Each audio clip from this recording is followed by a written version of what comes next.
Welcome to Scrum Masters Elite_UK, where we analyze elite sports through the lens of resilience, mindset, and the courage to turn pressure into motivation. Inspired by the powerful story of Henry Pollock.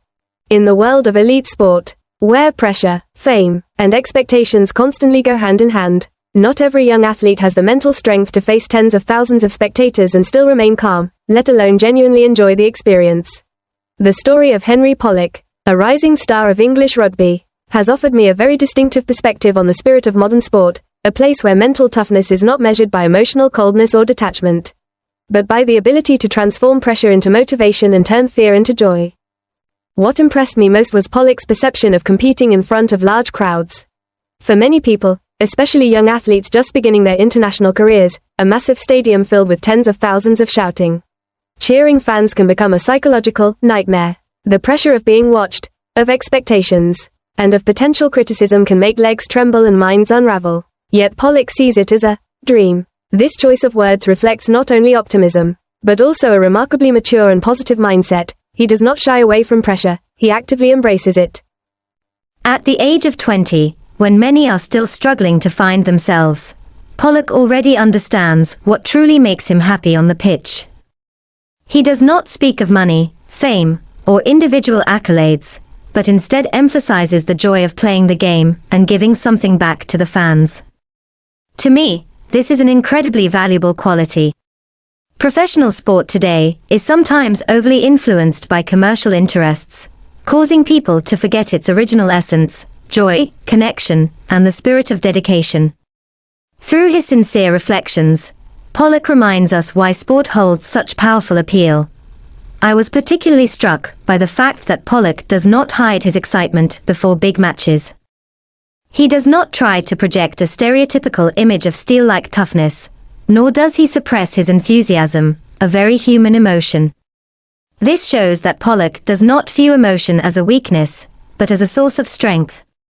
He allows his positive energy to flow, turning excitement into competitive drive. This is something not every athlete can achieve, as many are overwhelmed by emotions in a negative way, leading to tension and mistakes. Pollock's first match, at the Principality Stadium in Wales, is often cited as clear evidence of this mindset. Instead of feeling nervous or anxious, he felt excited and ready to step onto the field.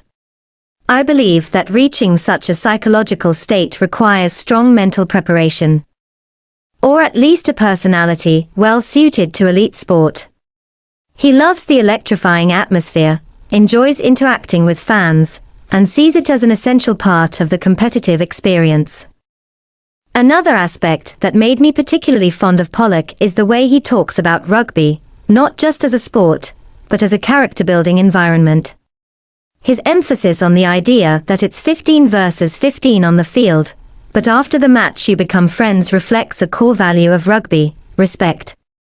At a time when modern sport is sometimes overshadowed by unsportsmanlike behavior, heated controversies, and hostility between teams, this perspective is truly admirable. Personally, I believe that this spirit of fair play and community is the reason why rugby, despite not being the most globally popular sport, maintains such a strong and unique identity.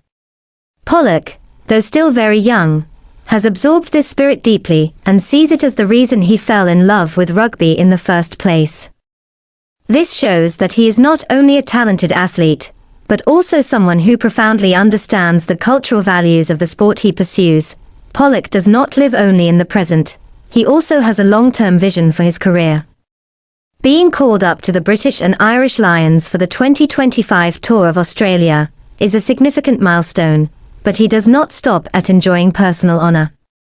He looks further ahead, toward the 2027 World Cup, a monumental goal not only for himself, but for the entire England team.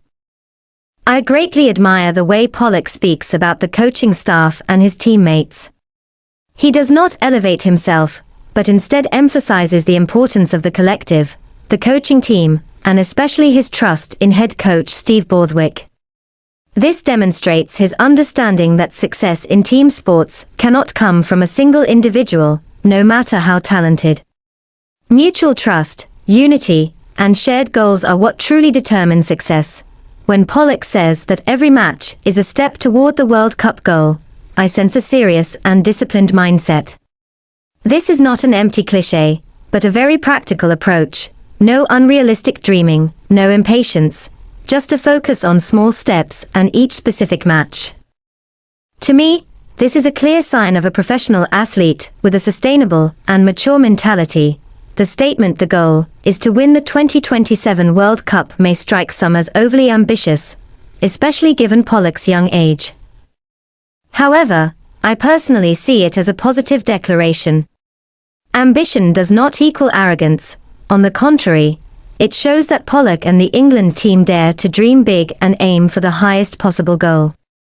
In sport, without the courage to aim for the summit, it is easy to confine oneself to a comfort zone. What convinces me that Pollock's ambition is not empty rhetoric is the humility and learning-oriented attitude he demonstrates throughout. He does not claim that victory is guaranteed.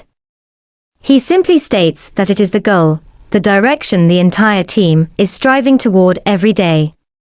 This is precisely where the line between confidence and complacency lies. On a personal level, Henry Pollock's story has made me reflect deeply on how we face pressure in life. Not only in sport, but also in study, work, and relationships, the crowd and others' expectations can become burdens that fill us with fear. Pollock offers a different approach.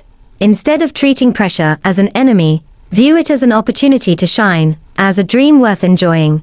I also sense the positive energy Pollock brings, not only to his teammates, but also to fans. His enthusiasm has the power to inspire a younger generation, not just to love rugby, but to learn how to live positively and face challenges head-on.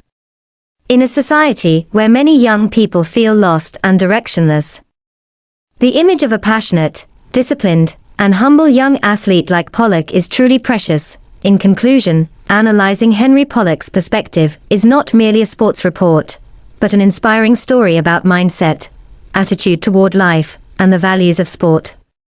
Pollock emerges not only as a promising young star, but as a person of depth, someone who values fans, teammates, and his own journey. For me personally, he is clear proof that talent truly shines only when paired with the right attitude and a passionate heart. If he continues to uphold this spirit, Pollock will not only have the chance to reach major titles such as the 2027 World Cup, but may also become a positive symbol of English rugby for many years to come. Scrum Masters Elite_UK is where we tell sports stories, not just about winning, but about spirit, discipline, and how to enjoy pressure like a dream. Subscribe to the channel to join us on the journey. See you again in the next video.